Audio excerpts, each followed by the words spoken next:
রবিবার ছুটির দিন ছিল, তাই সকাল সকাল বন্ধুরা মিলে বেরিয়ে পড়েছিলাম সিনেমা দেখা দেখতেছে। বাইকে তেল কম ছিল, তাই তেল ভরলাম।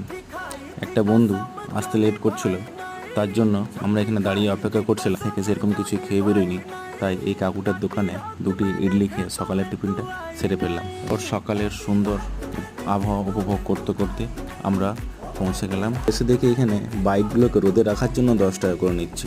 যাই হোক, রাখতে তো হবে। আর আমি হচ্ছি সেই পাবলিক যে কিনা সিনেমার প্রথম পার্ট না দেখে দ্বিতীয় পার্ট দেখতে চলে এসেছি। মলের ভেতর ঢোকার মাত্রই দেখি পুরো মল ফাঁকা। আর সকালবেলায় কেই বা আসবে আমাদের মতো সিনেমা দেখতে। যাই হোক, সিকিউরিটি চেকিং করার পর ভেতরে যখন ঢুকলাম, তখন জাতীয় সঙ্গীত প্রায় শেষের দিকে শেষ হয়ে গেল। তারপর আমরা ধীরে ধীরে নিজেদের সিটে বসে পড়লাম। দেখা যাক কীভাবে 2 ঘন্টা পেরোয়। সিনেমাটা ভালো, এই বাড়িতে গিয়ে ফার্স্ট পার্টটা দেখতে হবে। টাটা, বাই বাই, ভালো থাকবে।